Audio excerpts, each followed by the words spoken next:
Good evening, distinguished guests, respected dignitaries, member of the Bengal Chamber, partners and friends.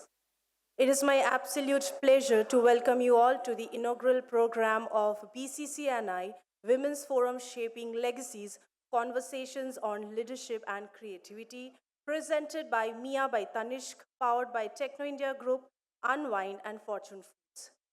This evening is not just an event, it is the beginning of a meaningful platform.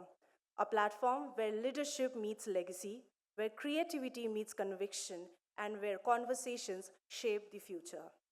Today's program has been curated in a talk show format, bringing together voices from business and the arts united by one powerful idea: women shaping legacies across generations. Before we move ahead, I would like to take a moment to express our sincere gratitude to our valued partners, our presenting partners, Mia by Tanishq, powered by partner Techno India Group, Unwind and Fortune Foods, gift partner Flowers for You. We also thank all our exhibitors for participating. May I request a warm round of applause for all our partners. Thank you. To formally begin the evening, it is my honor to invite on stage Mr. Avijit Roy, President, the Bengal Chamber of Commerce and Industry, MD and CEO, Berger Paints India Limited, to deliver the welcome address. Please, sir.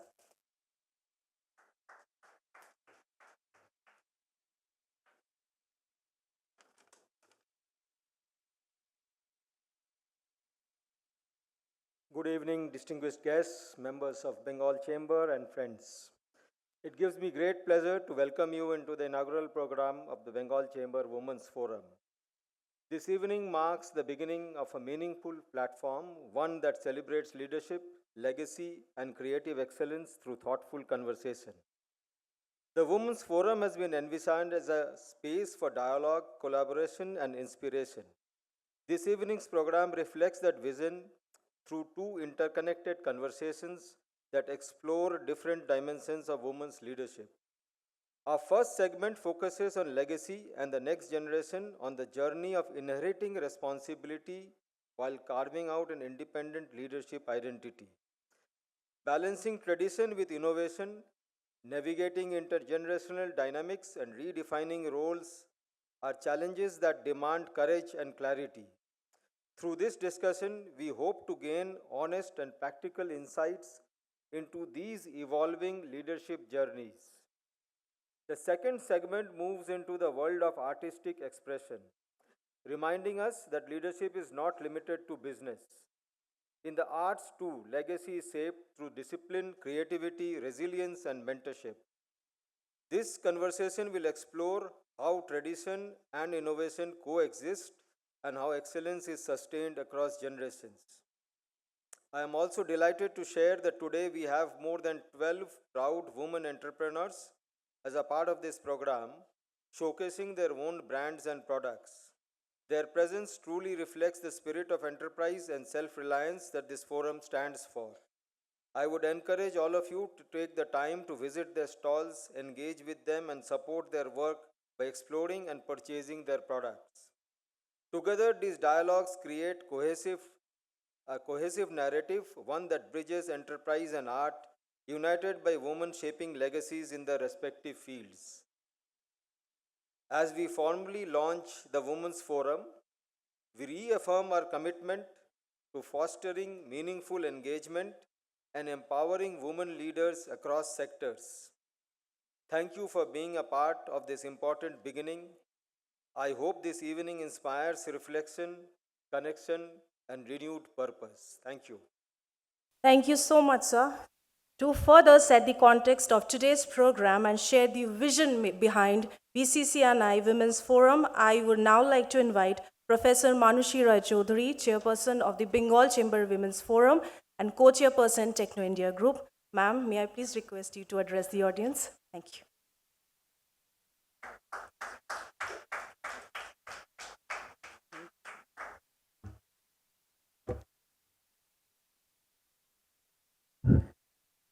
Very good evening, everyone. At the outset, I extend my warmest gratitude to each one of you for being present at this truly landmark occasion. The formal launch of the Women's Forum of the Bengal Chamber of Commerce and Industry. Today is not merely the beginning of a new initiative, it is the beginning of a new movement, one that reflects the evolving voice, vision, and power of women in leadership. The idea behind this forum emerged from a simple yet profound realization. Women today are not just participating in leadership, they are redefining it. Across boardrooms and family enterprises, across creative industries and social impact spaces, women are shaping narratives of success that are more inclusive, more sustainable, and deeply transformational.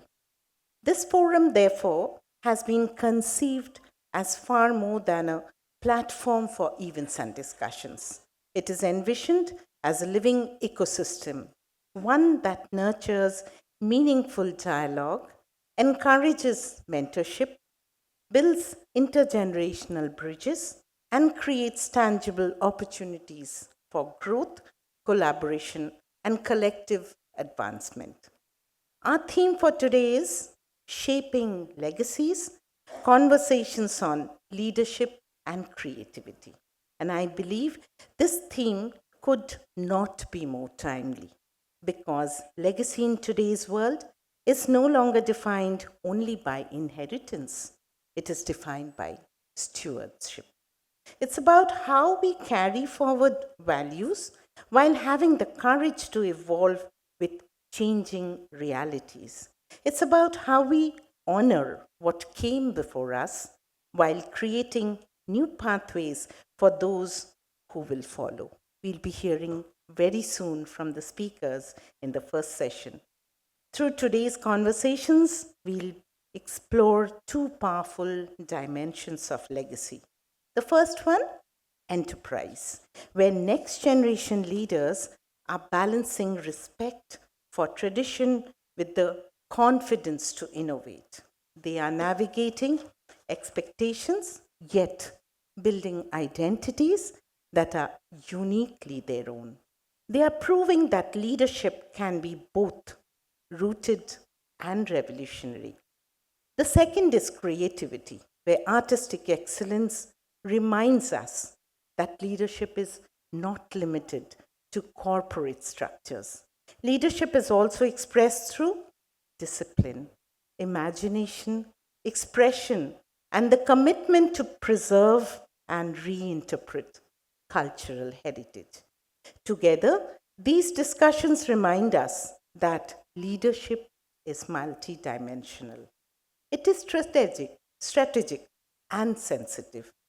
It is structured and expressive. It is inherited and reinvented.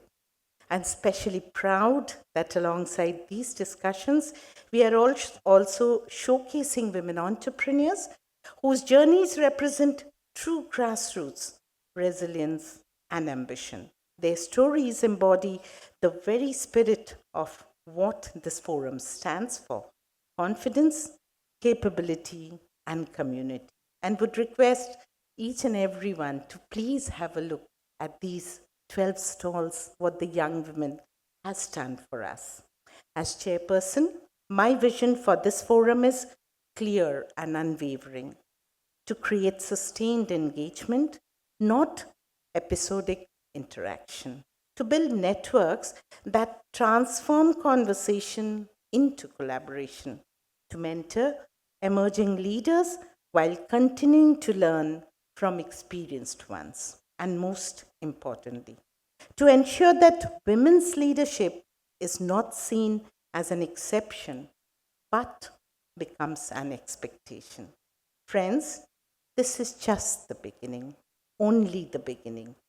The true strength of this forum will not lie in its launch, but in its continuity through your participation, your ideas, your voices, and your collective energy. Let us build a platform that is not only progressive but has a purpose, not only inspiring but impactful, and not only visionary but truly transformational. Thank you, and I look forward to the enriching conversations ahead. Thank you so much. Wishing a wonderful start for the Women's Forum.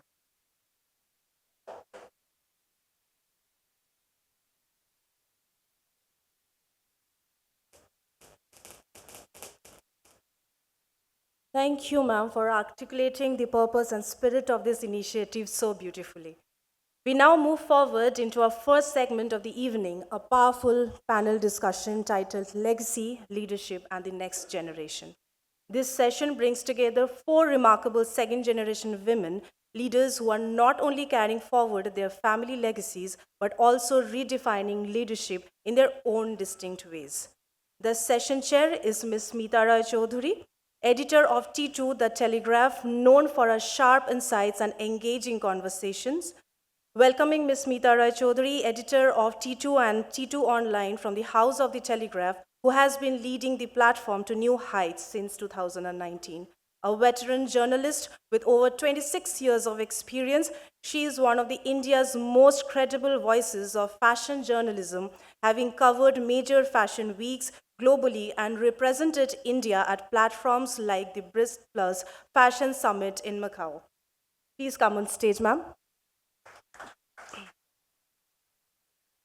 Let me now introduce our esteemed panelists, Ms. Poroma Nyotia, Director, Ambuja Nyotia Group, a new generation leader at Ambuja Nyotia who brings together business acumen and creative vision with effortless ease. A filmmaker trained at NYU TIS and founder of Neo Stories and Zamana India. She blends storytelling, culture, and strategy to shape experiences that are modern, meaningful, and enduring.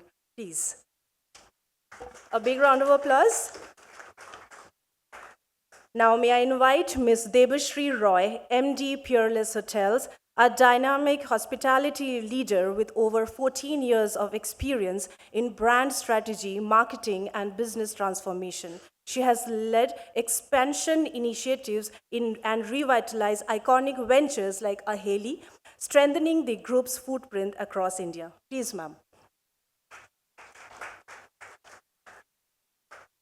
Next, I would like to invite Ms. Rochita De, Director Sri Leathers and founder House of Essel, a very loved brand, a young entrepreneur carrying forward her family's retail legacy while driving digital and offline expansion at Sri Leathers. In 2019, she launched House of Essel, a brand that celebrates India craftsmanship through contemporary designs for the modern consumers. A big round of applause.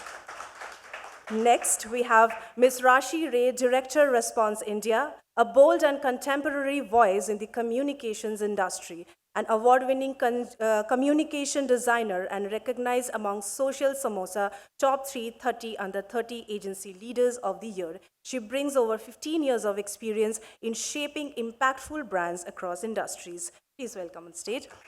Let's give them a big round of applause. Smita Di, over to you.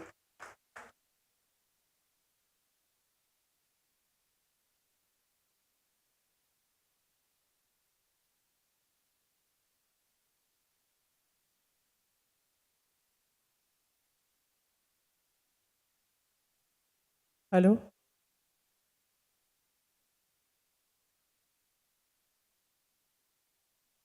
Good evening, everyone, and welcome to the session on shaping legacy, conversations on leadership and creativity. Today, we have with us a dynamic bunch of women who hail from some of the most prominent legacy business houses of Bengal. These are business houses that have stood the test of time. They have thrived beyond their founders and have left an enduring impact not just on their respective industries, but the overall business firmament of Bengal. Leadership in a legacy business focuses on balancing tradition with innovation.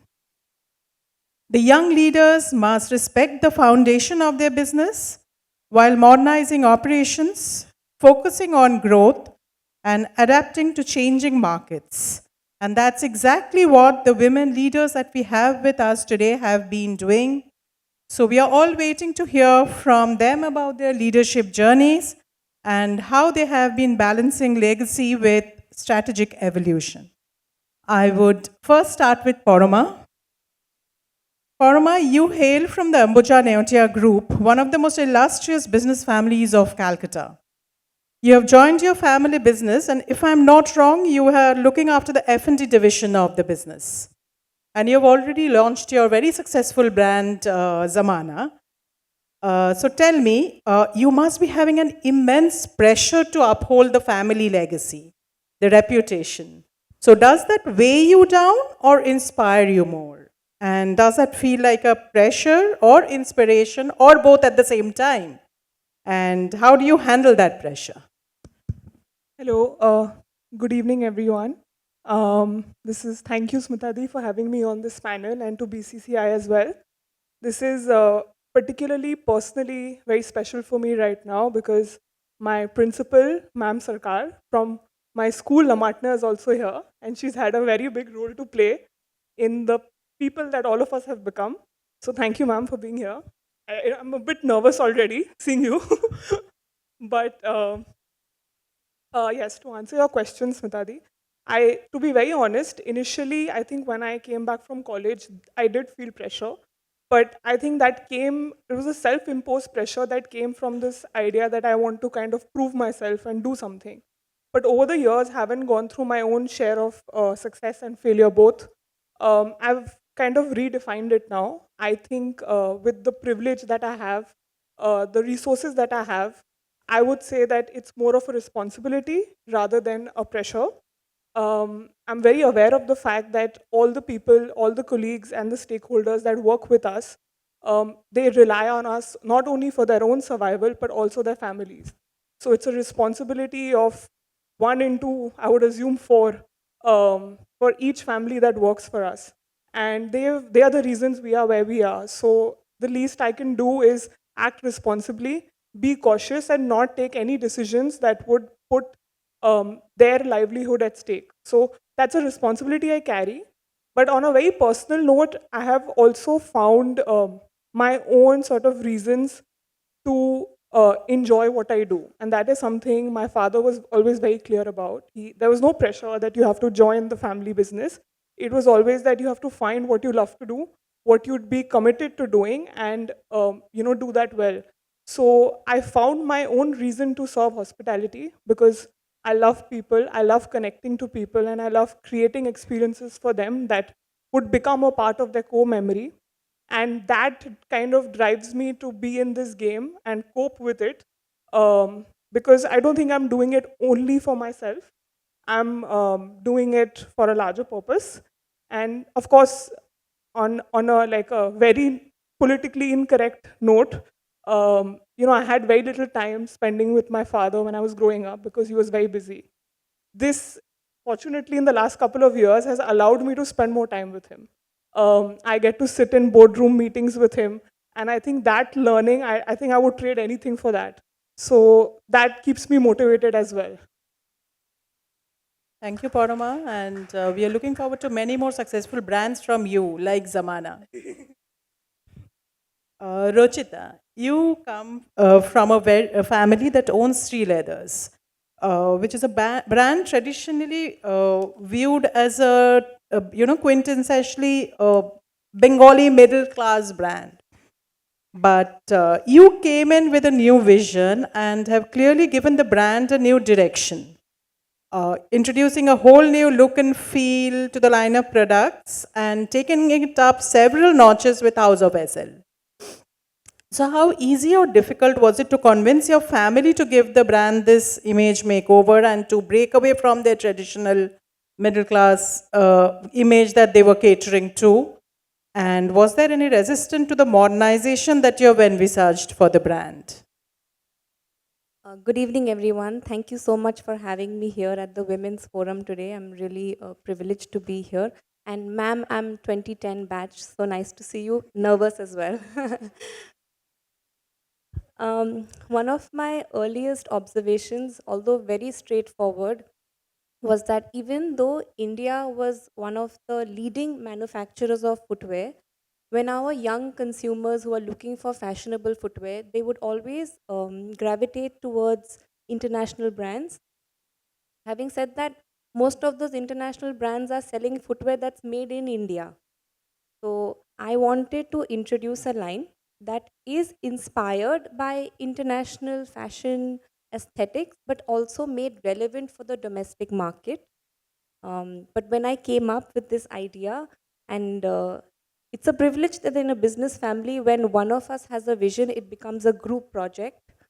We discussed this at length at home, and because Sriladas, like you said, already has a very strong value proposition, we say we are world class right price. We did not want to disassociate ourselves from our budget consumers, which is why we launched this premium category of products at a separate brand called House of SL. And since then, I have only received unconditional blessings from everyone, from my family, friends, well wishers, customers, all the stakeholders have only blessed me. Thank you, Thank Rochita. you. Debusri, I'll now come to you. You again come from one of the most prominent business families of Bengal with a legacy of close to a century. The Peerless Group was founded in pre independence India. I would like to ask you was it a challenge to gain the respect of employees and stakeholders who have been used to working with your father? And do you feel you're under constant scrutiny from them or any kind of resistance you have faced from them in your modernization and expansion efforts? Very good evening to all present in this dais. To the audience, thank you, BCCI, thank you, Smitadi. Um I would not say that I did not face any sort of issue related to acceptance, while people respected, because I joined business at a time when I was doing my master's. Simultaneously, I was studying and I was also coming and doing the training in hotel. Uh, there was a lot of warmthness, and they really appreciated the fact that somebody from the family has come and joined the hospitality business, because all this while my father, my late father, he was solely looking into the business. Then my brother and I came in, and now when I joined the hospitality industry, I was accepted warmly.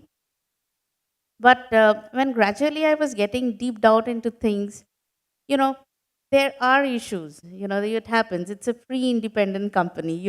It is like এটা তো লিগেসিতে হচ্ছিল, এটা তো চলে এসছে। You have to make people understand that yes, legacy is important. Certain things that has been going on for ages doesn't mean we are doing the right thing. One has to adopt, one has to embrace change, one has to also understand why modernization is important. So with that, a lot of new things we could do, and touch wood, we could be able to raise the business. The business has also improved over the years.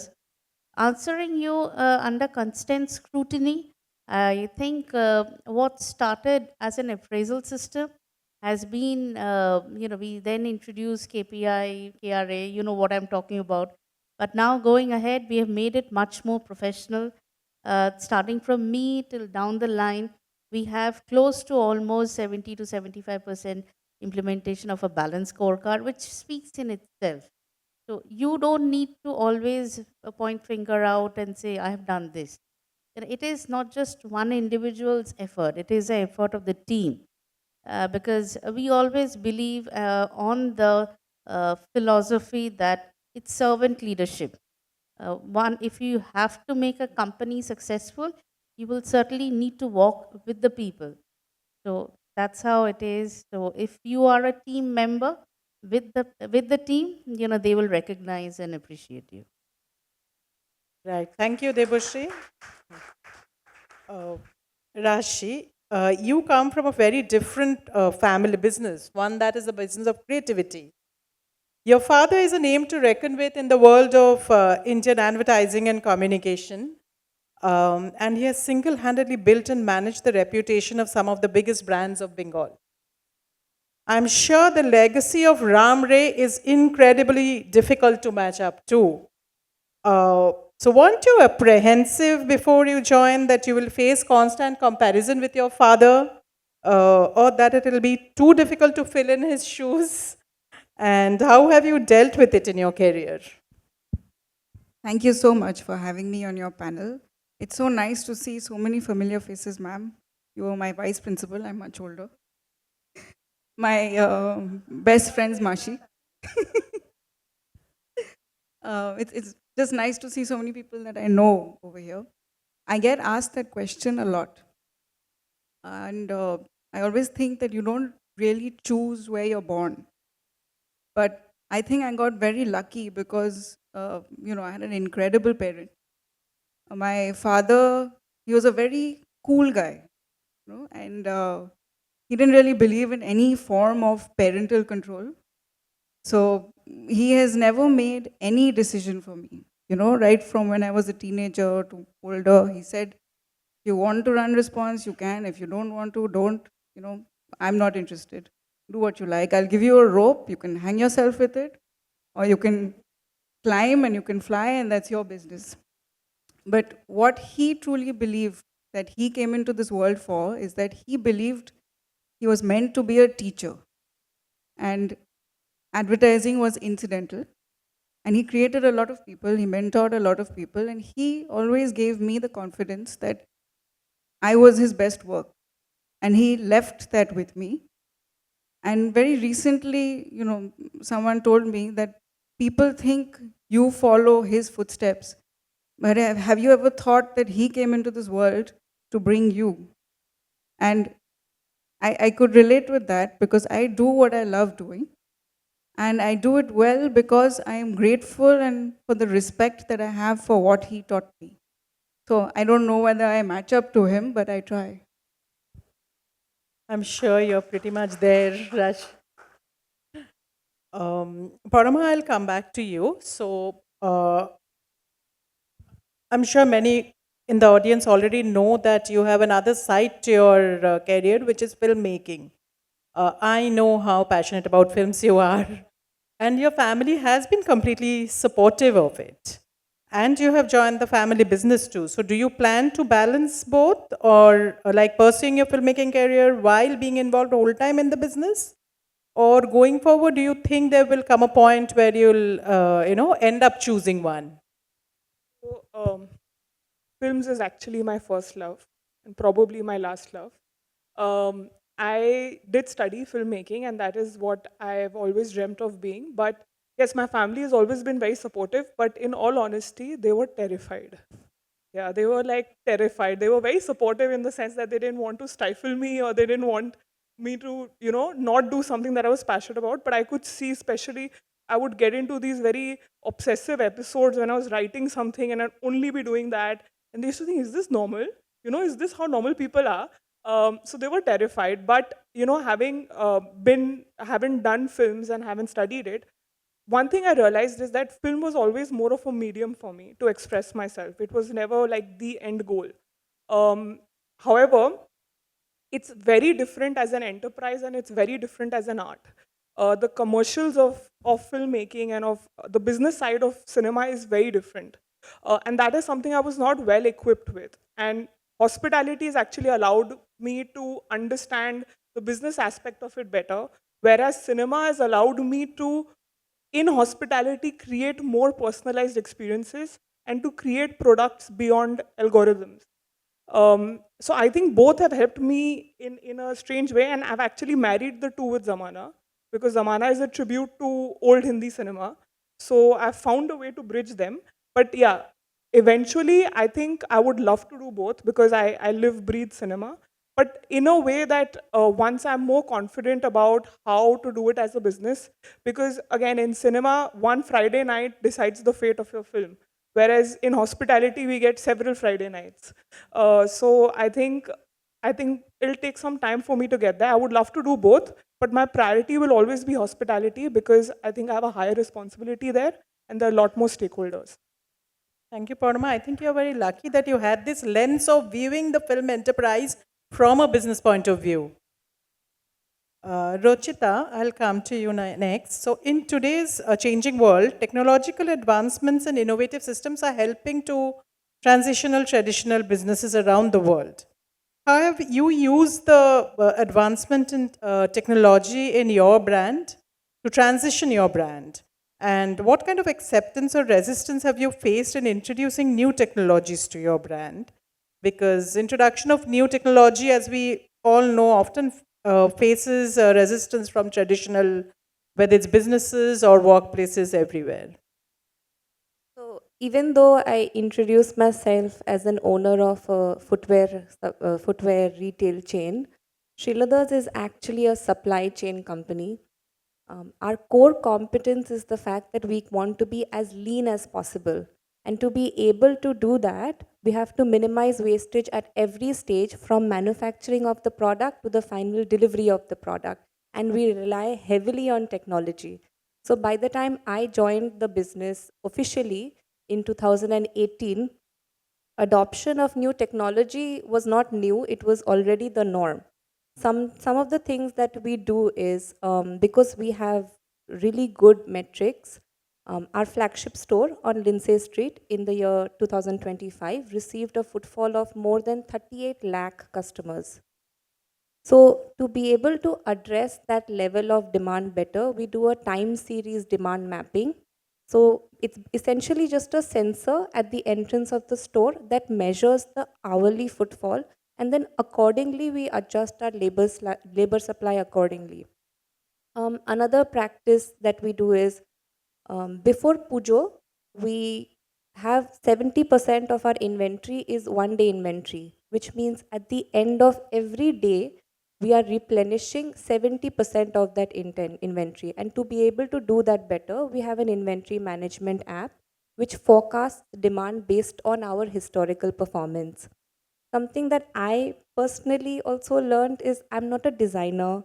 I don't know how to use CAD, but having spent my entire life in the footwear industry, I get inspired by certain designs. So what I have recently learned is Nano Banana. It's such an easy to use AI tool where I can just explain what my vision is and they help me give an illustration and then I can show it to my designer, my production team and make it happen.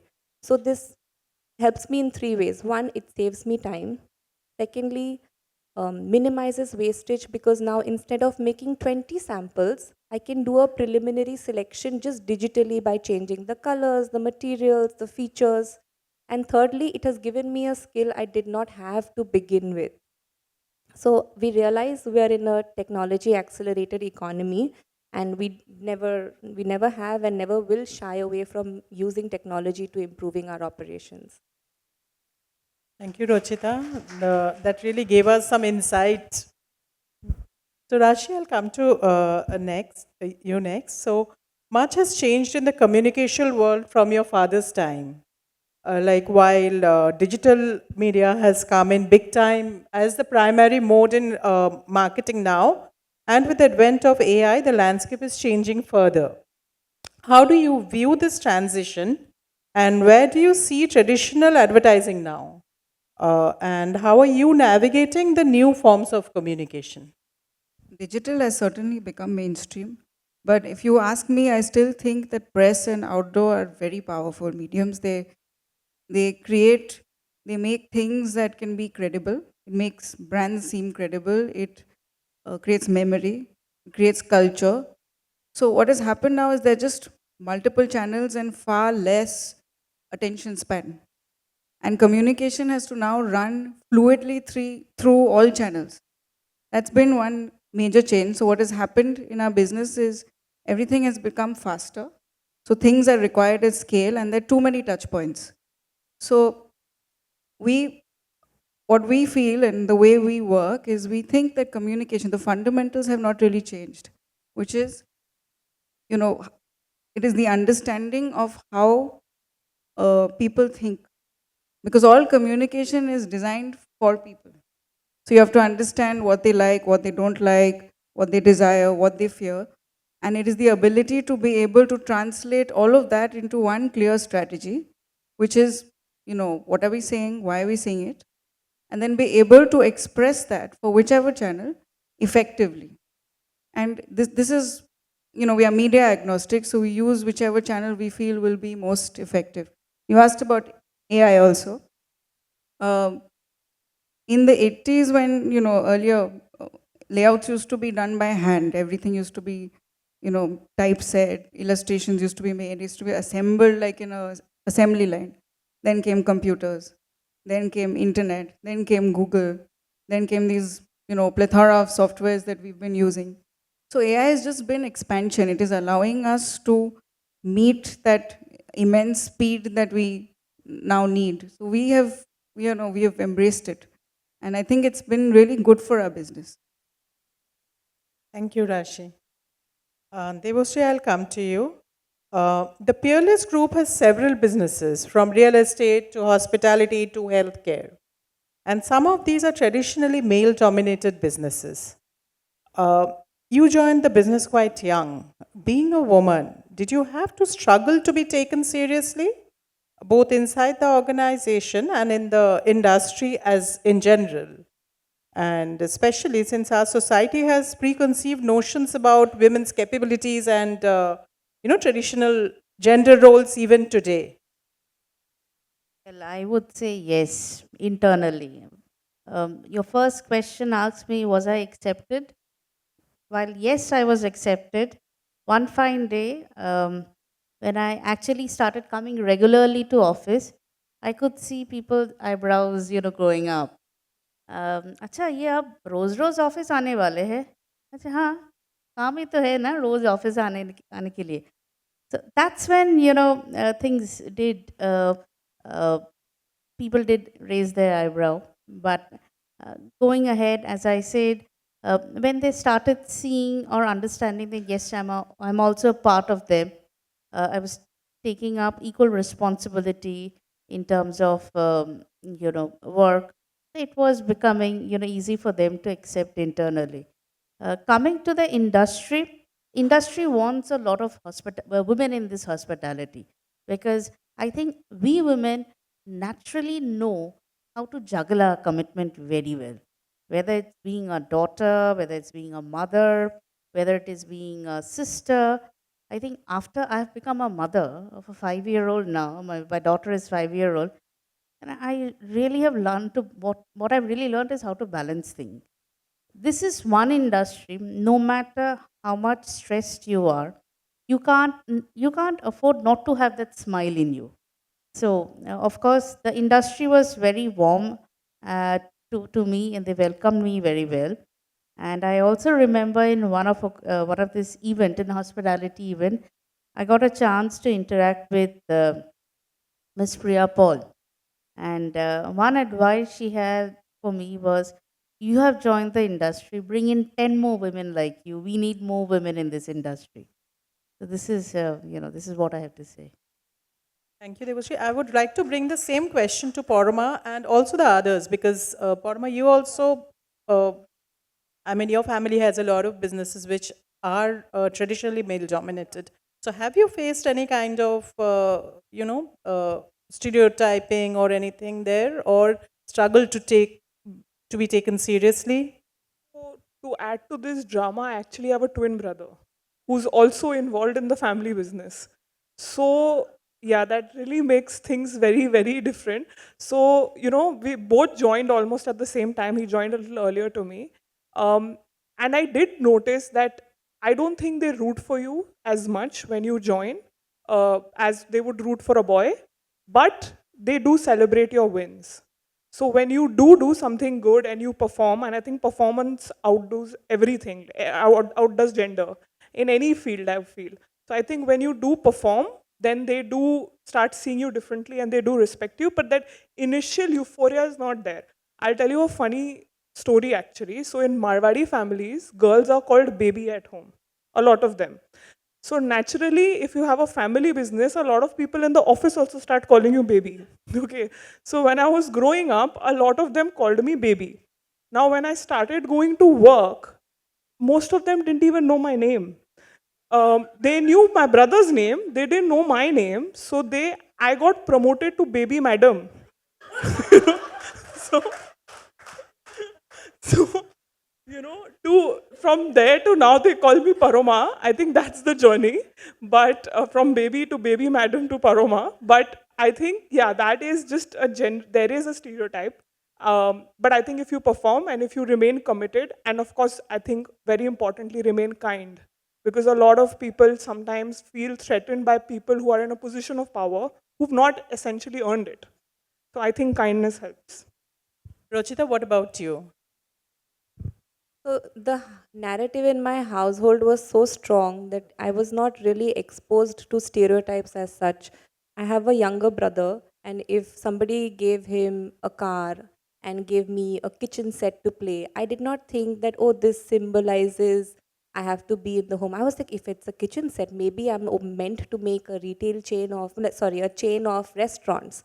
That's how I thought, because I saw both my parents going to work. So I don't know what other people think, but in my head, my narrative was very strong because I grew up in that entrepreneurial household. So I was never dissuaded by anybody's opinion, nor did I care. Good spirit. Rashi, anything to add in this?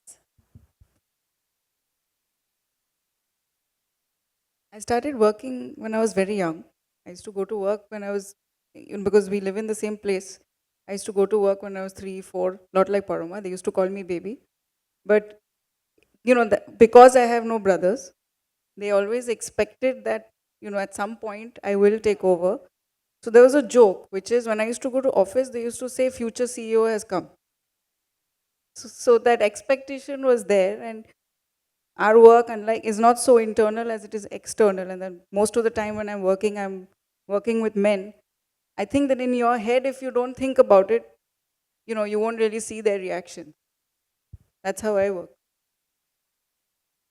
Thank you. Thank you, all of you, for the insights into your journeys and industries. I would now open the floor open to questions from the audience, if anybody has anything.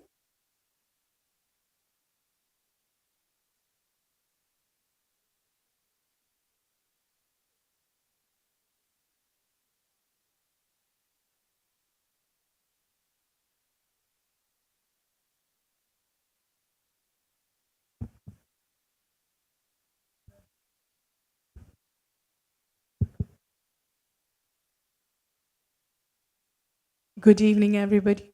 It has been some kind of a scene stiller today because none of us would have recognized that your individual companies are in such able hands if we were not seated in the audience today. So, definitely a huge applause for all you women leading your respective industries. I am completely enamored to know that the younger generation of leaders are being able to see beyond gender, and their companies are being able to give them that opportunity where you can work at your own pace, time, and abilities to form new formulations for your own respective industries.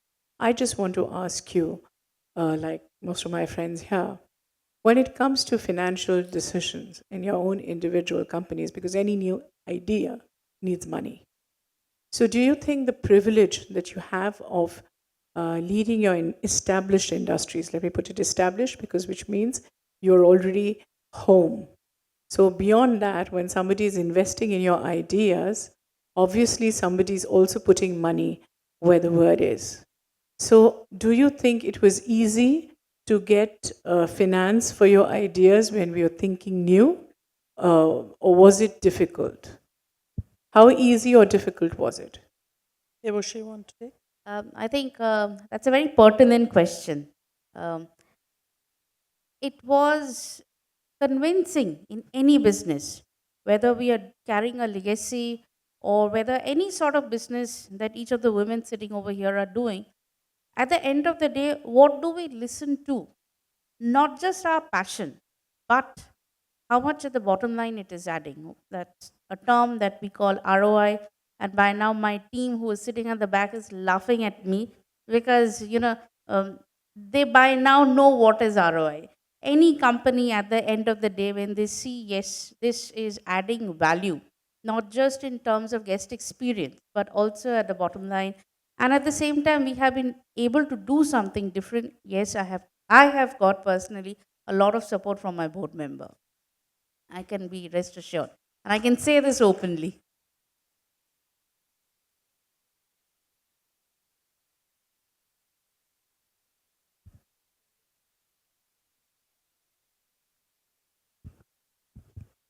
Yeah. Hello. Thank you so much for this wonderful session. And each one of you are an inspiration in it yourself.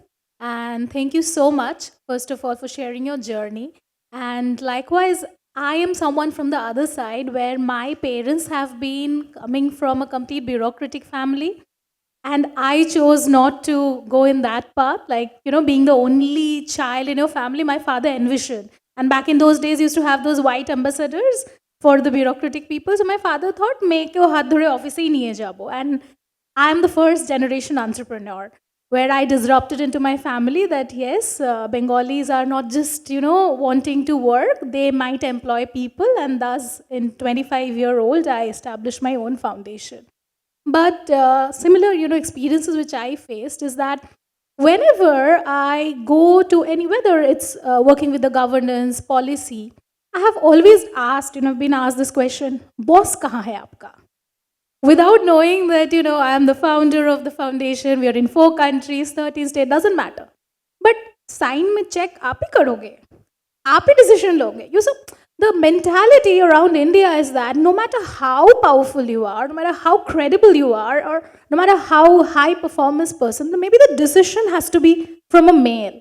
So my question would be, because each of you are in a legacy business, that do you think that decision making role in any company is very important, and how important it is for a woman to take that decision even in a boardroom full of men, whether it's your father, your brother, your husband, how important it is for women to channelize that voice?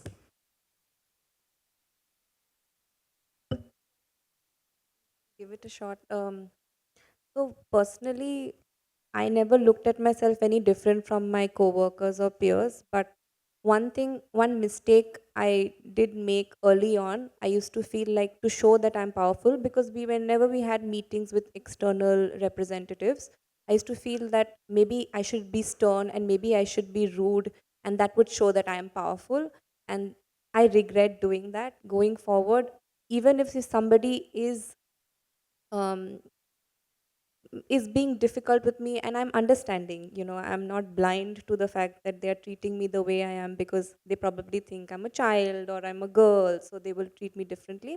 I still smile, I'm gracious and I'm kind, but I will not give them the second meeting that easily. So I changed the way I behave. I don't absorb it anymore. I used to get really affected that how can he treat me that way? He's sitting in my office. I'm giving him my time. I'm trying to be respectful, but I can see a visible difference between how he's treating my brother or me. But it's not us, it's them. So we don't need to deal with that. We don't need to absorb that negative energy. We can just let it go and move on. Parma, you want to say on something? So I've actually been in a boardroom with 20 men, and initially I would also feel a bit intimidated. But I realized one thing, and that is that, as women, and I think most women have a superpower that we are very perceptive and very intuitive, which men are also, but I think we are a little more. And initially when I would sit in meetings, I would feel like everything, men generally discuss math, input, process, output. And I would feel like, intuitively some idea came or some thought came or some doubt came, but I would not voice it because I would think that they'd think I'm crazy. Like, why am I saying something which has no logic? But eventually I realized that if I would have said it, we would have probably made a better decision. And then I started trusting myself. And I think that's what I would say, that it is, we have it. We just don't trust ourselves. And I think if you can trust yourself and say it with conviction, when you say something you believe in, I think it kind of reaches to the other person. But yeah, we have to believe in it. And I think that's why I think a female voice is very important, a woman's voice is very important, because we're able to look at that X factor, we're able to see that one thing which is going beyond the math more easily, I would say. I'm not saying men can't do it. I just feel we just have a natural instinct to it. Thank you, Parama. That was an interesting perspective. Um, Anybody has anything else?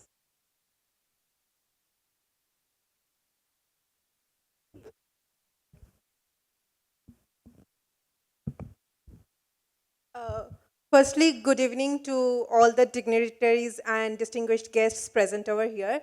So, my name is Shauni Banerjee. By profession, I am a management consultant, project manager in one of the reputed Big Four firms. So, I would like to thank BCCI for inviting me, because BCCI is very much close to my heart, because they have been my clients once upon a time. Also, I have participated in DVC Protre, where BCCI was one of the partners, so I have known few people from there. And another exciting thing is that I was very excited to come here. Another reason was Tanushri ma'am was here. I have performed with her in Delhi on World Dance Day in the India International Center. So I don't know, চিনতে পারলে কি তোমার পাশেই দাঁড়িয়ে নেচেছিলাম। Do you have a question, or we Yeah. can move on? Yeah. So my question is, just during my MBA days, so I have done my MBA from IIM Nagpur. So during our case studies, we were often said that innovation is very important in designing a strategy. So my MBA was in strategic management. So it was often said, my professors always said that strategy never fails because of poorly planning. It is always when poorly executed.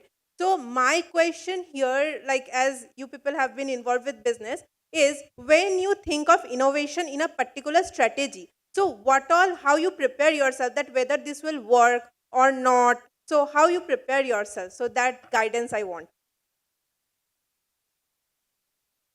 The answer in a nutshell. I think it's a, yeah. See, for us, execution is very simple because we are doing campaigns. The best way you can execute well is you learn your craft. So for us, we're creating campaigns, right?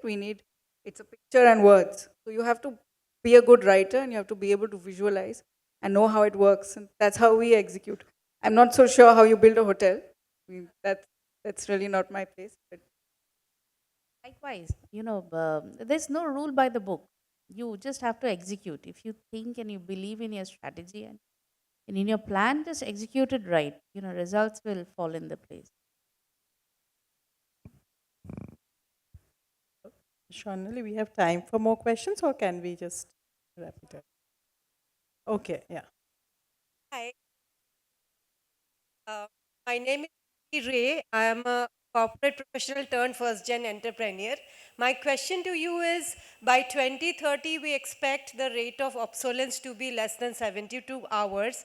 Given that situation and being a second generation entrepreneur, what would you choose to keep, what would you choose to change, and what would you choose to continue? How do you make this decision, one? And secondly, being a woman, does that help or is that a deterrent? I hope I made my question clear. Can you repeat the first part of the question? The way rate of change, we all have read Alvin Toffler's 83, where he said rate of change is compounding. And what is predicted is by 2030, it's going to be 72 hours. Right now, every 6 months, we are seeing change, but this is supposed to go up to 72 hours. So obviously, we will have to choose what we want to keep, what we want to continue with, and what we want to change. So, and these are tough decisions being in boardroom. Being an independent director, I see these fights every day. So, how would a second I think it's a process of evolution, naturally happens, and it's particular to every business. Yeah. I mean, it will be specific to every business, but Right. if any one of you want to answer this, Rachita. Actually, the more important question is, does being a woman help or is it a deterrent? In the evolution, okay. I'll try to answer yeah, this, Sure, though I thank think you. it's a very specific answer to every industry and every individual. But I think one thing that is going to work in the favor of the rate of change is also women are going to get more and more accepted, as we can already see that happening. So our struggles would become more, I think, would change. Initially, last couple of years, we've been struggling to get our foot into the door. I think now it's going to be performance, it's going to be relevance. But largely, I feel like with AI is going to affect all the industries. And I think that is going to change maximum things for most people. And my personal opinion is that if you see it a step ahead, is that when digital becomes so accessible, I think the value of analog increases. For me, I think experiences that would be more personal, more emotional, would, I think, start taking the lead, as people would have almost like a brain rot with things which are very commercially or very technologically made. That's just an assumption, I feel. So I think if I had to lead it that way, I would look at it that way. What can we do which is more personal, more emotional, more sort of grounded, while using technology to help us augment it? Thank you, Parma. That was a Thank you. brilliant direction of looking at it. Thank you, all of you, Debosri, Rashi, Parma, and Rachita. It was a lovely conversation. And thank you for being such a lovely audience. Thank you so much to our wonderful moderator and panelists for such candid, insightful, and inspiring reflections. That truly was a masterclass in navigating legacy with individuality. May I now request Srimati Nilima Ghosh, founder Nokshi Creations, to please come on stage, and Srimati Rupkotha Sarkar, Principal La Martiniere for Girls, co-chairperson BCC&I Education Committee, and member the Bengal Chamber Women's Forum, for a token of appreciation to all our speakers. Please. We'll start with Ms. Rochita De. We'll start from this side.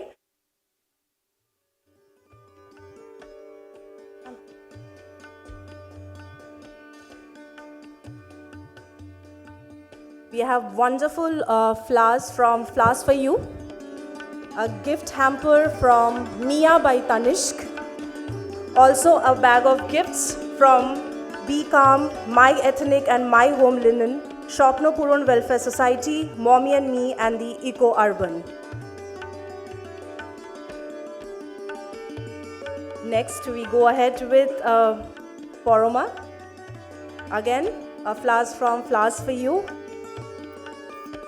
gift hamper from Mia by Tanishq, and a goodie bag with gifts from Be Calm activity cards. They have wonderful activity cards from Be Calm, My Ethnic and My Home Linen, Shopno Puran Welfare Society, Mommy and Me, and the Eco Urban. They have also put up their stalls in case you want to go and check. Please do that. Next, we move ahead with Ms. Rashi Ray.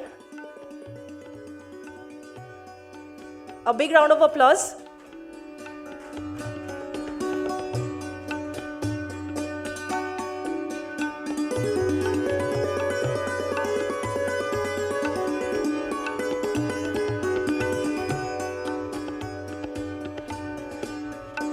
Next, I'd like to request to please hand over the gifts to Ms. Deboshi Roy, MD Palace Hotels. Gifts from Flowers for You. Lovely gifts from Mia, our title partner, Mia by Tanishq. We also have a bag with goodies from Be Calm, My Ethnic and My Home Linen, Shopno Puran Welfare Society, Mommy and Me, and the Eco Urban.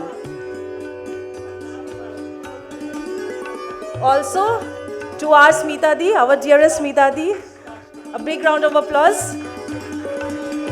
Thank you so much for doing this. It was indeed wonderful.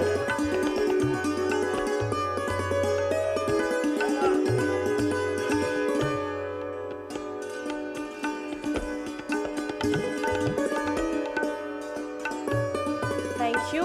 I'll request for a group photograph.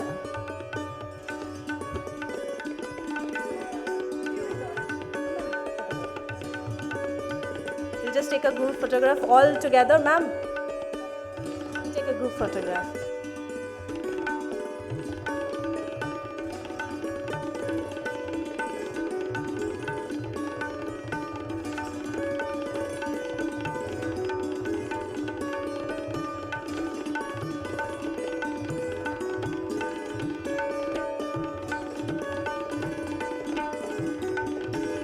Thank you so much. I hope that you all have enjoyed as much as we all have enjoyed this session.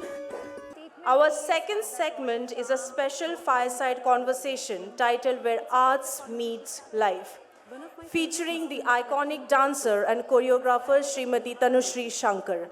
A pioneer of contemporary Indian dance, her journey reflects discipline, innovation, resilience, and the courage to curve a unique artistic identity.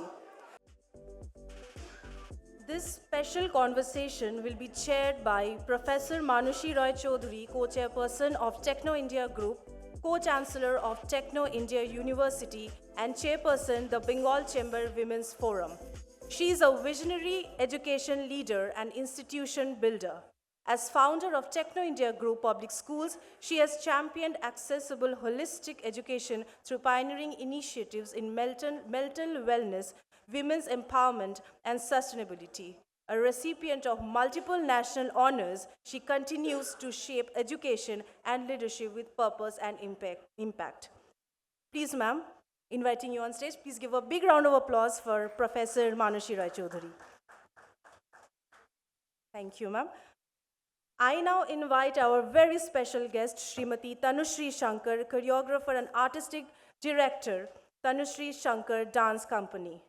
Internationally acclaimed dancer and choreographer Srimati Tanushri Shankar is the creative force behind the Tanushri Shankar Dance Company, trained under Amala Shankar and deeply rooted in the Uday Shankar style. She has evolved a distinctive contemporary Indian dance vocabulary that has enthralled audiences in over 40 countries. A recipient of the Sangeet Natak Academy Award, she has choreographed for global mega events and starred in acclaimed films, including The Namesake. Ma'am, please give a big, big round of applause. Over to you, ma'am. Before I go to this session, a very good evening to the August gathering out here and Tanushridi. What a brilliant session we had just before us. And I should not only thank our Women's Forum, the team behind with whose ideas we floated this program, but also the young ladies on the stage, students of the principal out here, Rupkatha. Imagine these young girls establishing in a company, running a company, so presentable, so smart. This wouldn't have been the picture 15 years back. If we talk about business, it would always be about financials. It's about the profit the company is gaining, but what a different meaning to business has these young ladies brought. Everything depends on the leaders who had guided them. So a huge round of applause, not only to the speakers, but the teachers, the leaders, the guides who are behind. Thank you so much. Now, coming to the main part of the program, I would go back to my childhood days, my school days. I was in Asansol, Loreto, and I remember I was in class 8. I had told Tanushridi long back, and I remember she had come with her team. I was in Asansol, and she had come with her team to perform the program called East Meets West. I was floored. We used to dance, definitely, even in our university classes. But I remember those days, I went back to the dance teacher and told, "Sir, we need to do something like it." At least 35 years back, this was the effect, what Didi had done to not only the dance fraternity, but young students like us. So I'm really not only excited, but honored to share the stage with such a figure, personality. Can we have that applause going for Tanushridi? We are so proud of her as a Bengali, as an Indian. And I remember she had told me during the COVID days, we were all going through such hard times. And she had told me that I am going to Oxford or Cambridge for Yes, and for a workshop. So, Indian culture being taken to the Western countries and the way it is being accepted can only be done when such personalities are behind these forms of dance. So, Didi, a very, very warm welcome to our BCCI forum. I know you are born in Kolkata. Your father was a doctor in the Indian Army, and husband was late Ananda Shankar, a music composer who experimented with fusion music, and he was the son of dancer Pandit Uday Shankar and Amula Shankar, and the nephew of sitar maestro Ravi Shankar. You are a choreographer, you are an Indian dancer, had played an important role in the film Namesake. Coming to the first question, belonging to such a family, did you feel that it was your responsibility that you should take the legacy ahead, or it was a pressure on you, or it was just a free flowing journey? Namaskar. He burdened me with a whole load of questions. But yeah, Namaskar, it's such a wonderful evening to be here among such dynamic young women. And thank you, Manushi, for inviting me. It's been a long, long time that we've been trying to get this evening put together, and here we are. To start with, I will tell you, when you talk about legacy, I'm supposed to be a doctor if you talk about legacy. So legacy doesn't work. I'm, my father was a doctor, so I'm far away from being a doctor. So my passion, I don't know from where, was dance. So as a child, I was always into dancing. So we had two sisters. My sister was more into science. I was into arts. So we're poles apart. And she still had some hope of being a doctor. So she was in Pune in AFMC. So my mother had some hope. So one of the daughters would become a doctor. So they had given up hope of me being a doctor in any case. But they never forced me uh, to take up যে না তোমাকে doctor হতেই হবে, because from my mother's side there were lawyers, and my father, there were doctors and lawyers in, so either it would be doctor or lawyer, nothing to do with dance or theater or anything. So I was a fluke which landed up into this dance world. But I would give full credit to my parents because they encouraged me in those times, to learn dancing. And, my parents were a great fan of Uday Shankar and Amula Shankar. And when he got posted in Kolkata, he put me in their school. And I think that was the hairpin turn in my life. So that's where my life took a different turn when I started learning. And that's how I got into the school. I started learning. That's where I met my husband. And that's how the whole phase of my life changed. But having said that, when I got married, when I started, and dance was like a passion. I couldn't think of anything else. Of course, I was academics was in my house, so I was good.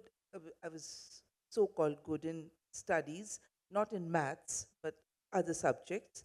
But I never thought of dance as a career. But I love dancing. But when I got married, my husband was very, very encouraging. He wanted me to, choreograph. And I said, no, no, no, I don't want to choreograph.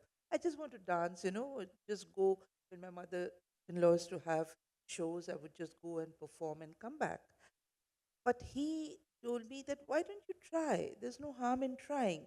And coming back to Lamatinia, Miss Subaya, she was the one who said, Anand, I want Tanushri to choreograph for the school and for the annual day. So I said, I can't.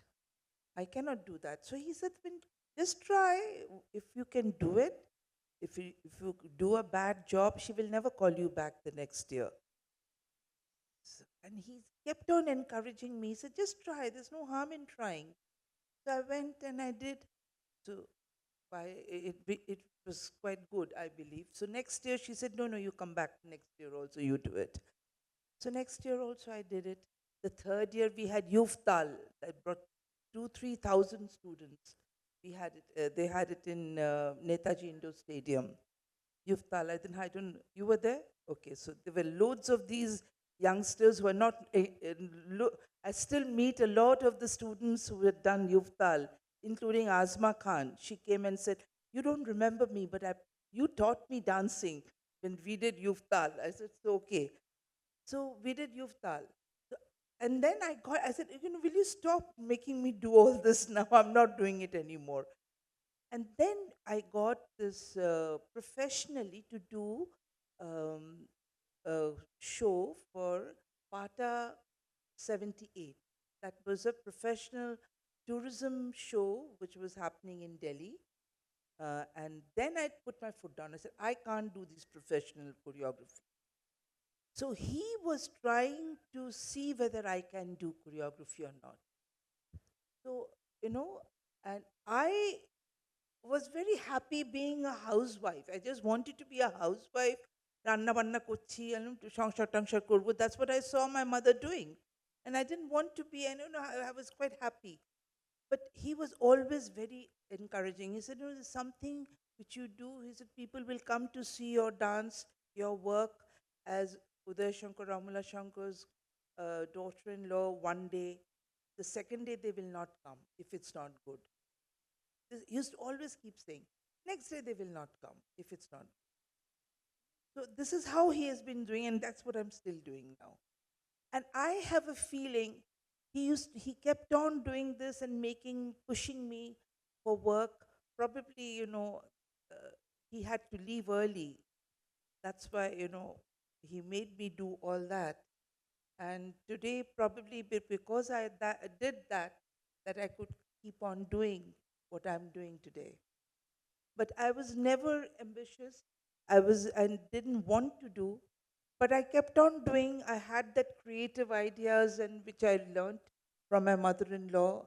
And so that is how I came into the dance field.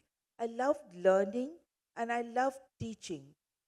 In my mother's side, they were all professors and teachers.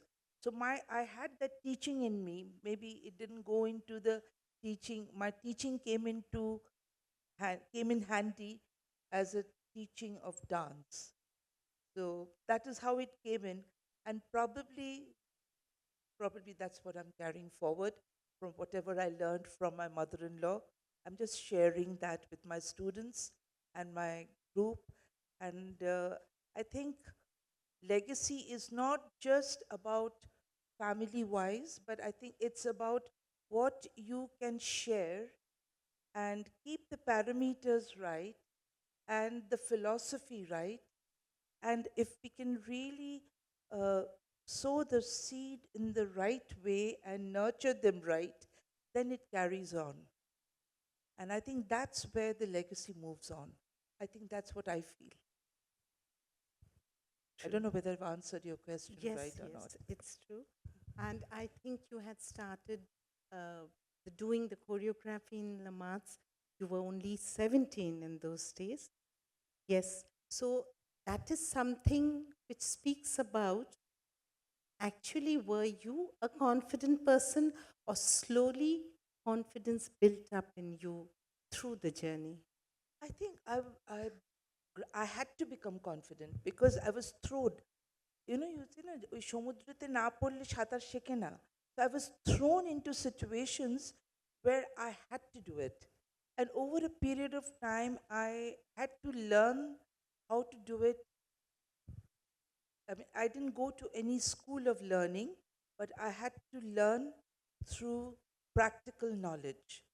I had to learn through the situations that I was given or I was thrown into. So I think that was that situation. Learning was more helpful for me because it uh, gives you more confidence because you learn a lot of uh, lot of difficulties you get to learn in such situations which you don't learn in you don't get to see or learn otherwise. You know, when you're dealing with when we did the Asiad in 1982, you know, we had about, oh my God, 6,000 dancers. I mean, I wanted to run away. I said, I'm going to leave this because there were so many people. But then, you know, we found out, we created uh, devices as to how we can plan out. So we brought our group. We had a lot of paperwork.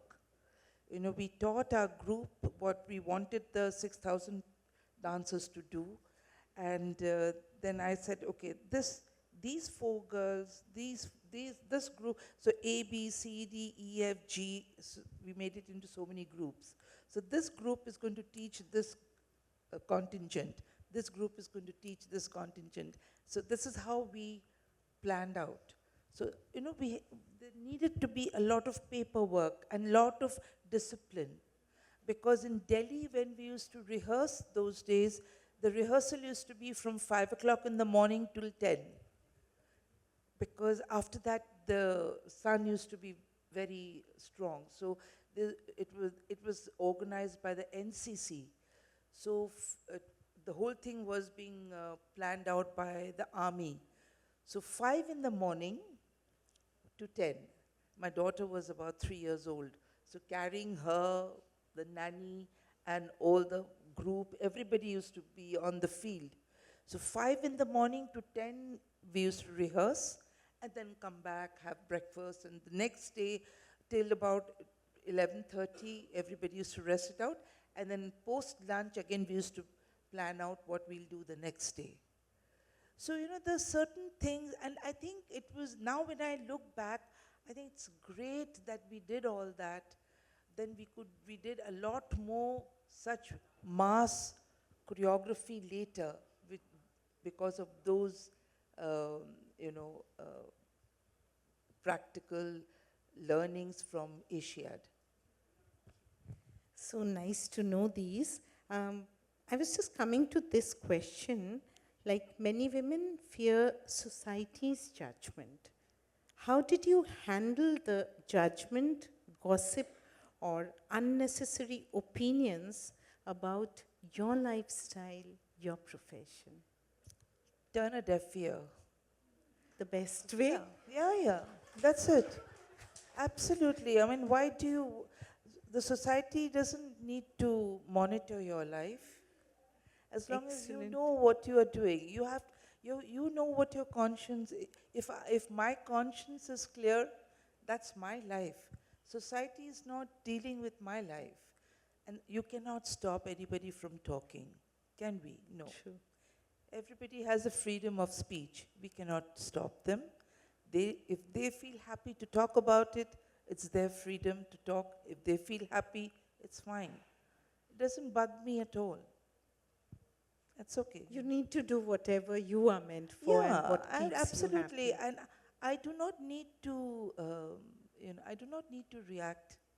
I absolutely don't react to them. Why should I? I'm not guilty. Right. And I do not need to react to things which I have not done or I have not said. And I do not just, you have to give a deaf ear to all that. Doesn't bother me. I'm pretty happy where I am. That shows again a confident Tanushriti. Yeah, the face So is the nice. reflection of the mind. Yes. I mean, absolutely. I believe in that. When you started gaining recognition, did it become easier or did it become harder because of the expectations which has increased then? You know, I still do not very much believe in the term celebrity because it's a term that you, if you think, it's just a term. You don't need to put it on to yourself, okay, I'm a celebrity. No. You are a person, you're a person. And recognition is what? It's just, you recognize everybody, It's nothing of that sort. You do not have to feel that, okay, I'm being recognized. No. It's anybody who's giving you love. If you think it in that way, that people are giving you love. And my husband used to always say that you should be grateful that people pay money and buy tickets to come and see us on stage when we perform. So we should always be grateful to the audience. And that is what I always feel. That is my gratefulness. And that is what I always feel. I don't take it as I'm being recognized. I feel I'm being loved. And if you look at it in that way, there is a big difference. You have to change the perspective of the word. That's it.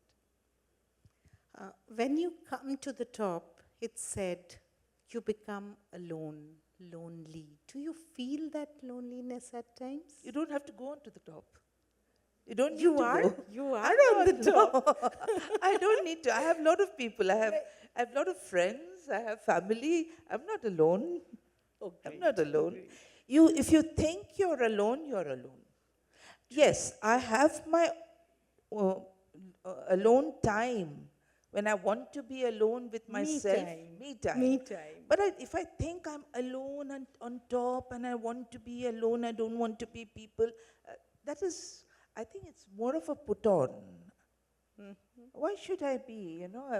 You just come to this world for a few 70, 80, maximum 80 years. I don't think I want to live for 90 or 100 years. And you want to be with friends and family and have fun life. and, Enjoy life. Yes. I don't want to be alone, for God's sake. And when you go for choreography, plan your dance programs, which is the topic which excites or motivates you most? Is it politics? Is it nature? Is it Kobi Guru? What is it? For me, it is anything to create awareness. Anything to create awareness. I do not believe in, my work doesn't end with any kind of negativity. All my work either ends on a positive note or ends with some kind of awareness that the audience goes back with. Some kind of awareness, but never on a negative note. But I always try to create some kind of a work which will have a universal kind of appeal, some universal theme, or some universal awareness. But I try to avoid any kind of political thing, but political, whatever you may say, but definitely awareness of a subject which is, common, affecting the society. Definitely, it could be, like on natural calamity, on global Maybe some like COVID, things like that. any thunderstorm which has emancipation, affected the country.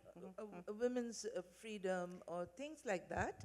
But on a positive note, we had done a program. I'm talking about 1985, 86. We had done a dance called Freedom, just a piece short piece called Freedom in 86. Very short piece.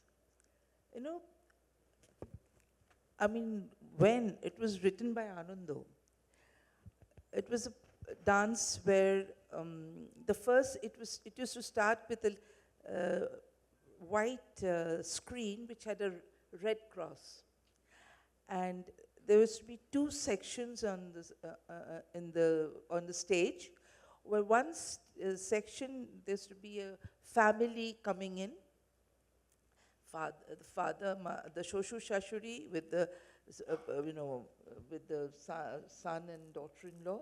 They go in, son is born, and there's a lot of fun and happiness. They go away. Same thing on the other side. A daughter is born, and they leave the mother and the daughter on stage, and they, ধিক্কার করে বেরিয়ে যায়. First scene gone.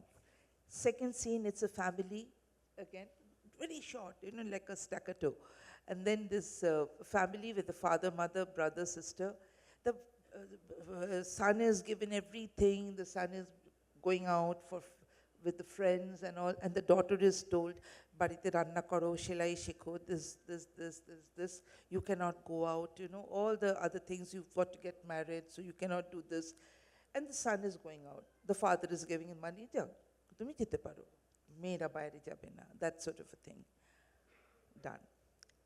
Next one, there is a scene where, the wife is very ill. The doctors come, and the husband is saying, my wife is very ill, and the wife passed away, and there is a funeral pyre, and everybody's, the villagers come, and they're crying, and everybody's crying, and there's this one beautiful girl walking past, and the husband comes out and goes behind her. Symbolically, he gets mad. The same scene is in another way. When the same thing happens, the husband passes away, there's a funeral pyre, the villagers come there, and she gets up wearing a white sari. So she's crest, she's a widow. So these women, all these women, they have a sari, each one. They all come in the last scene. All these girls, the first mother with the child, then there's the mother and the daughter who's doing all the cooking and all the learning, then the wife with the wife. They all come, and they all dance. They do a dance of freedom. That why should we take this? We want the same platform as the men. We did it in 86, a dance of freedom. And the whole show starts with a dance of sorrow, where women are trying to come out of the sorrow, and the other women are saying, no, you cannot do this. You want to go out? No, you cannot do this. You're not allowed to do this. You're not allowed to do this. And the last scene was the dance of freedom. It's just it was like a small thing, but in those days we had done it. So there were short pieces. We kept on doing things, which were very relevant to the society in those times. But now we do a lot of other things which are relevant now. We've got a piece on, the Ganga being polluted. We have a dance drum on that. So I believe in doing things which are themes which are awareness-based. Yes. Here I would also take up the topic of mental wellness, because like we have our schools and colleges where the counselors are working mainly with the school students, and they talk about the effect of music and dance to keep the child mentally well, or maybe specially able children who are very hyper, then the effect of a 45 minutes of instrumental, a piece of song or music, it helps the child to become cool, calm. Last time when I met, you were talking about this group which you had started, where it was a 50+ women's team. And again, I think when they are dancing, when they are performing, it's not only keeping them physically fit, but also mentally well.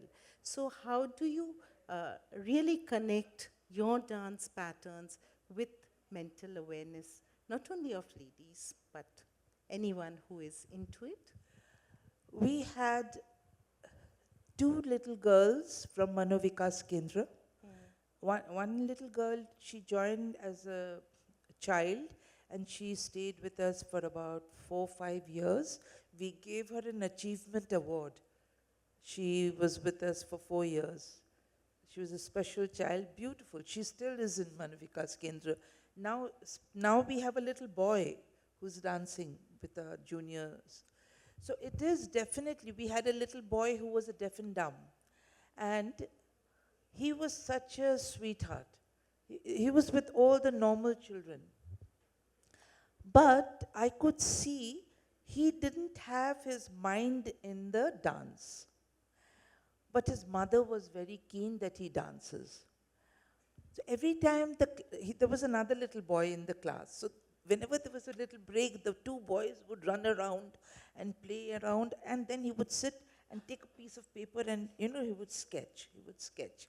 And one day I saw that his sketching was fantastic. Then I called his mother and I told him that, ভীষণ ভালো আঁকে, আপনি ওকে একটা আঁকার স্কুলে দিন। না দিদি, he loves this class. I said, no, let him be here. Let him dance, let him do what he's doing. But besides this, give him on a drawing class or whatever. He has a very good knack for drawing. So I just told her one day. Then after some times, I saw that he was not coming to the class for about 3-4 months. Then I asked my one of the boys, Shujit, ever phone করতো যে অনেক দিন, I forgot his name, Pradeep আসছে না কেন? What happened? He didn't come. So he called up the mothers. He said that no, they'll come day after tomorrow to meet you. I said, okay. So she came. So they came, and then I said, what happened? He's not been coming for more than 6 to 8 months. Was he ill? Because he was a deaf and dumb child. I was also scared what happened. He said, no, after you told, I gave him to this drawing class, and he did that, and we gave his painting in one of the exhibitions, and he won the President's Gold Medal. So we had to take him to Delhi for the President's Gold Medal. So, you never know what is there in the child, So we do have children whom we want them to come and be with the natural children. And they definitely change, they are such lovely, they are so intelligent. We give them group compositions to do with them, and they are part of them, and they, naturally dance with them like, it's a therapy for them. And the parents are very happy. Now we have this little boy. It's about the children. The ladies, there are a lot of these ladies who have been through a lot of trauma. And for them, this particular class that I'm talking about, it's been like an oxygen. They say that Didi eta amader jonno oxygen class ta. It's like whether they can move or they can't, they just come to the class, they just enjoy being there for 1 hour. They just let their hair down. And it's definitely a therapy. It's very therapeutic. Absolutely. Even you're talking about the elderly ladies, but even like the students, when they are having their maybe science or maths classes and they go for a practice session for a cultural event maybe, and when they come back after these dances, and you can feel the energy, the positive energy which actually comes after they do these dance patterns. Initially, before the board exams, the children, the class, these students used to take 3 months, 4 months holiday. I said, MA porikha dicche naki? Na, Didi, porikha no. Once a week, they can very much come and do a class. they will do very well in their exams. I said, the whole day they're not studying, watching, they must be watching television once sometime, they must be talking on the phone. So they let them come and do some extracurricular once a week, nothing will happen. And all of them come now for once a week class and they're really doing very well in their studies also. Instead of, it's better that they come, have some physical, activity and go back and study instead of just watching the phone and playing on their phone. Being a lady of success, of renown, but did you ever face failure? If at all, how did you come out of it? Did it have any effect? I know you're a very positive person, but No, you have to have failures, otherwise you don't learn. You have to, unless you have failures, unless you have to you have to learn out of your mistakes. There are definitely failures. There are certain works that I still feel those were not the correct ones. You definitely, I always learn out of my mistakes. Always. You need to have those failures. failure. Yes, It yes. makes you much more stronger when you Yeah, come yeah, out of it. absolutely. And it's a learning lesson, It maybe. is, it is. You shouldn't give up. No, I'll give up. No. Yes. You have to uh, dissect and find out what went wrong, and you should see that it doesn't go wrong the next time. That has to be the learning. Um, we've heard your story that your husband had left when you were quite young. So definitely it was a very hard time for you. How did you cope up with that, period? I really don't know how I did it, but I was 43 when he left. And he left suddenly.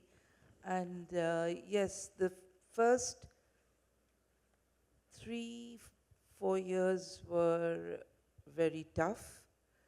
But I think when I look back, um, I think you need to really go downhill to come up. So I think I was really scraping the bottom. I'd really gone downhill. And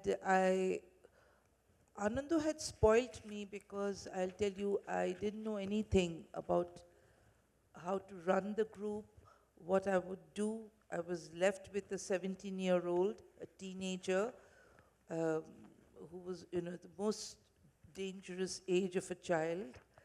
So I was really in a very, very difficult situation.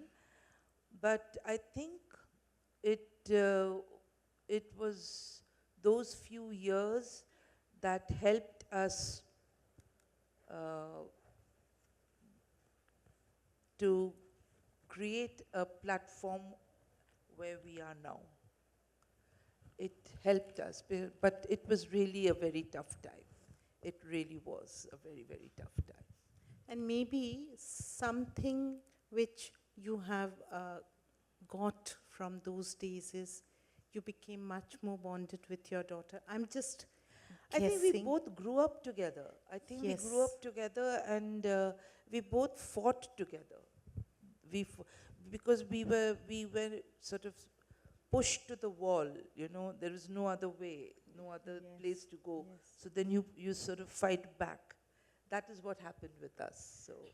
But now we really enjoy the reels which Yeah. you all post. It's wonderful. But I think more than me, it was her, because she was going through a very, very, very tough thing. Because then she went through a lot of turmoil, as a teenager, and what happens then. She wanted to do something on her own. She didn't want to be branded as from the Shankar family. She wanted to do something that she shouldn't be said that, okay, she's Ananda Tanusree's daughter. She wanted to do something. She said, if I do something wrong, that people should say that I'm doing I should do something on my own. So I said, okay. Ananda never forced her to do, তোমাকে নাচ করতেই হবে, তোমাকে এটা করতেই হবে. Never, it was never that. So we had to just leave her at to what she wanted to do.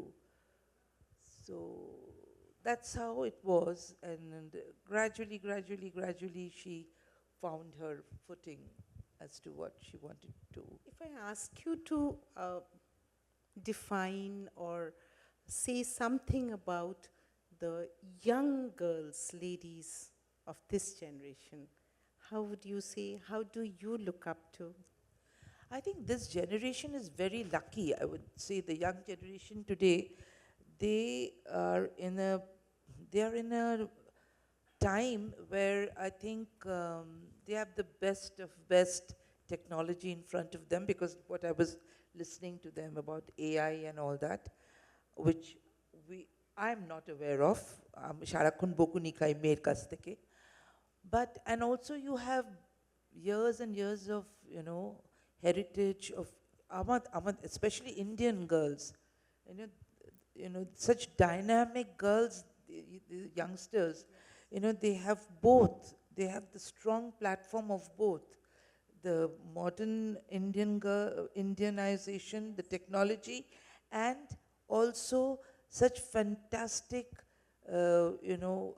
especially Indian heritage bolo, আমাদের যে কালচার যেটা আছে, দুটোর যে সাংঘাতিক strength, they have both. So they can really move the world if they want to. And intelligence. I think Indian girls have the best intelligence. And I always feel like they were talking, women, I mean, I was taken, I don't know why, by Mr. For one of the MBA's gathering to give a lecture on management. I said, I have not done any नहीं तनुश्री जी आप थोड़ा management के ऊपर एक lecture दीजिए. अल्लाह मैंने किया नहीं है कोई management. नहीं आप बोलिए ना. अल्लाह मेरा management तो कुछ और है, because we are women, we are born managers, because we manage the house. I've seen my mother managing my father, the kitchen, the household, everything, how she manages. So we are born with managing everything. So we put that into work, even when we are doing the household thing. While we are doing the choreography, if I have invited somebody for dinner, I will run up and I'll go and see whether the table is laid out properly, whether the flower is there, put up in. That is part of us. That is part of a woman. You cannot take that away. So it is within us. Shitata achi, you cannot help it. So it is part of it. So the women today, the youngsters today, what Poroma was saying, that in a boat full of men, if she felt there was something extra she wanted to say, she should have said it. Instead of thinking, nahi main bolun kya nahi bolun. She should have said it. But yeah, that is also there, whether she was feeling whether they will take it or not. But today's women, they have that, like my daughter, she's a mufat. She's too outspoken at times. She said, I am what I am, Ma. If you can take it, you take it. I said, okay, hold on. She's not like me. She's too straightforward. At times she said, Ma, I am what I am. I cannot be too person, And I think she's okay. She's quite okay with that. I remember one podcast series, it was with Shrimoy, and she was doing it on motherhood. Myself and Meghdut were there, and there was a topic regarding these young girls, smart, over smart, and I told, yes, they are really, good in the sense you're talking about intelligence, they are quite confident, but yes, sometimes I feel that, like when I go to my Dharma hospital on the way, it's NUJS, and I see so many young girls, students, they are smoking, and the number was maybe 30%, boys were 70%. Now I see the It's number other way is around. just the other way around. And my son immediately tells me, Ma, please, tumi bolo na, tomar to followers hi kome jabe. I'm like, I don't know who my followers are, but I'm really talking about exactly that's the situation. Let the followers be less, but I'm going to speak about it. Let the girls at least know what are the health issues that can, be affecting your health if you smoke, ওরা etc. ওরা মানবে না বলে অনেকে তো cigarette cigarette খেয়েও তো মরে যাচ্ছে, সিগারেট না খেলেও মরে যাচ্ছে। They have They have their way of, so enjoying life. But so coming to the next question, how do you define freedom for a woman? I think freedom for the woman is all in the head, I think. The freedom for a woman is confidence. The main thing is about confidence. The women has to feel confident. We lack confidence. Women in our time, we used to lack confidence. Today's women don't lack confidence. Today's the young girls that you're talking about, the young women that you're talking about, they don't lack confidence. We used to lack confidence. We used to, before even talking, before asking anything to our mother, we used to think 10 Twice, times. yes. Our daughters don't. Yes. They don't. I'm talking about the generation. My sister is 10 and a half years younger to me. But my relationship with my mother and her relationship with my mother was different. She was much closer to my mother. I wasn't. I was very formal. You know? My daughter is 1,000 times closer to my sister than me. You know, now she's become much closer to me, but that is there, but today's generation is much, much, much more confident, and that is very, very needed, because that confidence is, unless you have that confidence that I can do it, I will be able to do it, I have to do it, unless you have that, you will not be able to achieve anything, which I'd never had. I too had zero. It was my husband who made me feel that I can do it. I used to be, no, I cannot do it. He used to make me, he was the one who pushed me into doing whatever I'm doing. I never had it. I didn't have এতটুকু confidence ছিল না। I'm feeling very happy about it because I had the same problem. And I was always an introvert. স্কুলে খুবই ভালো পড়াশোনায় ছিলাম, sincere, but teacher একটা question জিজ্ঞেস করলে আনসারটা জানলেও I would have also, the others are telling maybe wrong answers. If I say the answer comes wrong, so it's better not to say. Even if I have an idea, I don't have that confidence to speak up. Yeah, that's right. But what happens is your journey makes you much more confident and to believe in yourself. Bole to di tarpor ja hoy hobe. I think these the young girls, or the boys, they are confident because of the exposure, because Yes, of the gadgets, that is very because true. of the screens. Absolutely. They know so much, Absolutely. and they know how to present themselves. Just like these 4 young ladies, Absolutely. I was feeling so elated that at least we could feel these positive changes in these young girls. And it's necessary. It's It is very necessary today. Yes, It is very yes. necessary today. They know how to establish themselves in front of a huge group and beautifully. I have to tell you this I have to tell you. I got married very young. So when I went to my Shoshur Bari, this would be my mother-in-law, my sister-in-law, my husband, in the dining table. 3 of them used to talk and I used to be the only one who used to hear. So they never heard my voice. Never. কোনোদিন কথা বলতাম না, ওরা 3 জন মিলে কথা বলে যেত, আর আমার শাশুড়ি বলতো, বৌমা তুমি কিছু বলবে না? একজনকে তো শুনতে হবে। I never spoke, never ever spoke, because I never got a chance. Because all 3 of them, all the Shankar family people love to speak. All of them love to speak. And I tell my daughter, remember, you are a Shankar family. Mane, you are a Shankar family. I'm not a Shankar family. you have the Shankar family blood. I'm not a Shankar family. So she's, no, I'm not. I said, of course, you are born Shankar. I'm not born Shankar.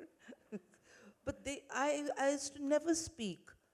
But then they love speaking, and all three of them used to continuously talk. I used to not speak at all. আমি এত কম কথা বলতাম, এখন তো কথা বলে বলেই চলে, but I not speak at all. আর ওরা তো হাসতো, বললো যে ও 8টা বেজে গেছে, কিন্তু বৌমার চোখ দিয়ে জল পড়বে, কারণ আমি তো ঘুমিয়ে পড়তাম 8টা সাড়ে 8টায়। আর্মি অফিসারের মেয়ে, আমাদের তো রুটিন 7:30টায় উঠতাম, আমাদের তো যতটা ডিসিপ্লিন লাইফে, 7:30 we used to have a breakfast. My father used to go off to Fort William. By 1 o'clock, we used to have lunch. 8:30, পড়াশোনা করে, everybody, we used to be in bed.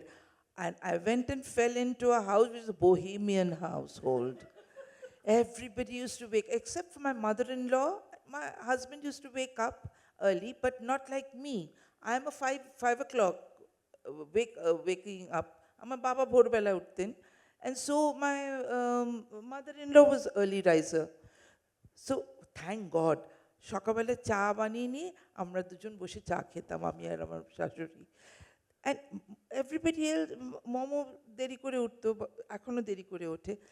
And everything at about 12 o'clock উঠলো, 12টার সময়, দুপুরে কি রান্না হবে, 12টার সময় কি রান্না হবে, বাজার করতে যাবে কখন?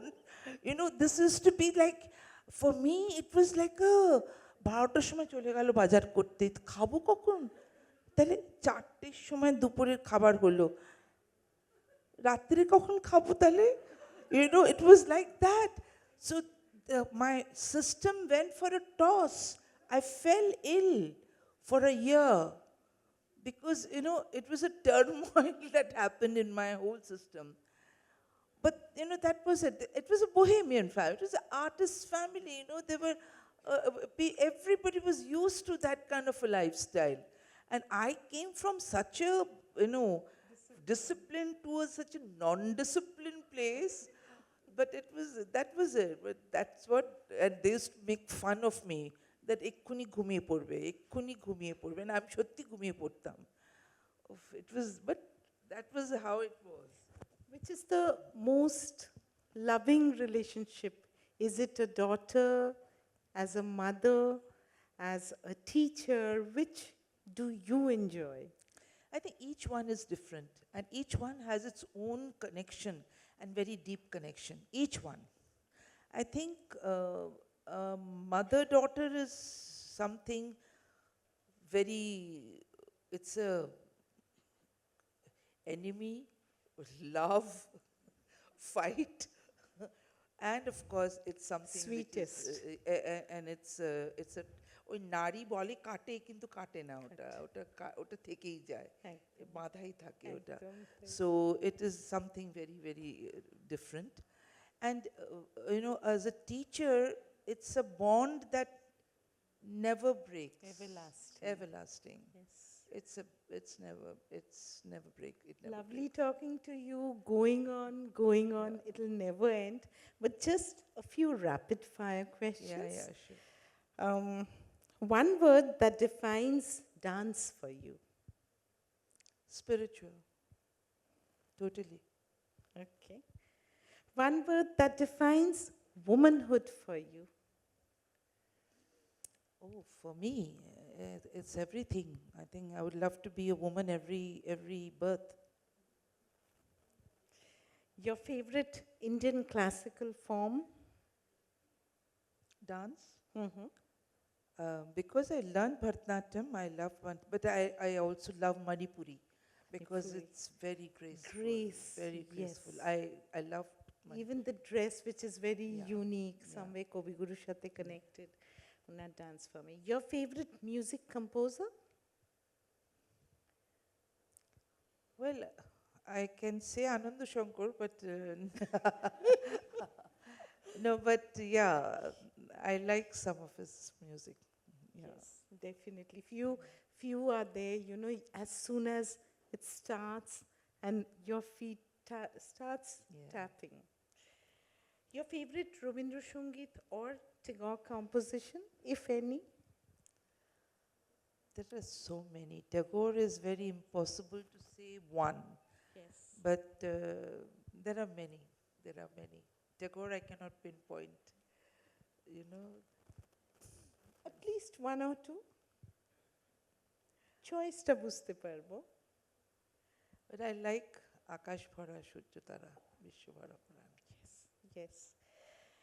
One thing you love about Kolkata. The warmth of the people and the passion of the people over here in the city. The passion and the warmth of the city. Yes. One habit you want every woman to develop. Affection and compassion. Last but not the least, if you were not a dancer, what would have you been? Not a doctor. I'm not going to talk. Housewife. আমার তো হয়তো army অফিসারের সঙ্গে বিয়ে দিয়ে দিত মা Thank you so much, Tanushree. I really enjoyed. I don't know how much the audience did, but so much to learn from you and so much we heard about your journey. Thank you. Maybe we can continue. I hope I didn't bore anyone, but yeah, that's my simple life. That's it. We were eagerly waiting for this session. Thank you so much. Thank you, dear audience, for patiently hearing our questions and answers. Thanks a lot.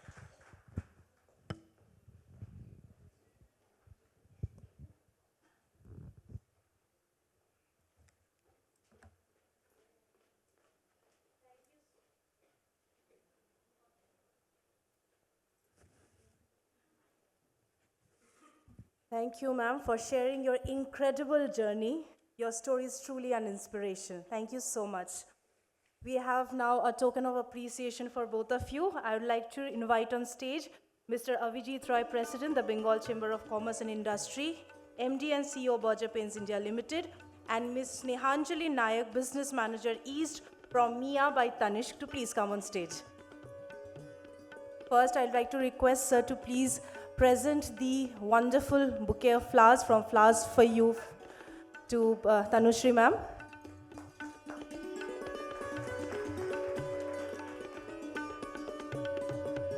A gift from BCC&I.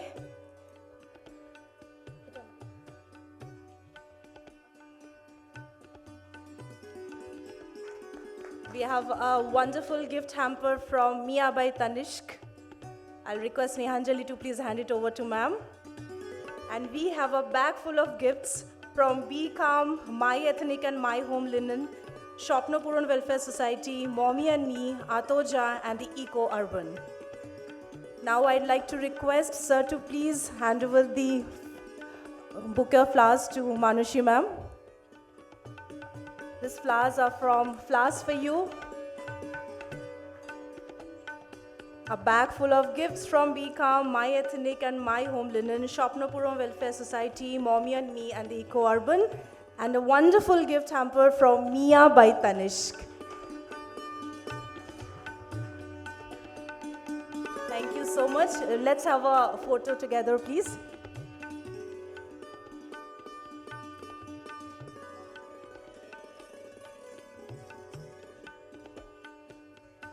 Thank you, ma'am, for sharing this fireside so wonderfully. It was amazing. Thank you. Now, before we conclude, I would again like to highlight that today we have 12 plus proud women entrepreneurs who are showcasing their products as part of this program. They represent passion, courage, and independent enterprise. I warmly request all of you to visit their stalls, engage with them, appreciate their work, and support them by purchasing their products. Let us celebrate women not just in conversation, but in commerce and collaboration as well. As we conclude the inaugural program of the Women's Forum, we hope this is just the beginning for many such powerful conversations. Thank you, all of you, for this meaningful evening. Thank you, ma'am. Thank you so much, ma'am. We now invite all of you to join us for the high tea and networking. Have a wonderful evening ahead. Thank you so much.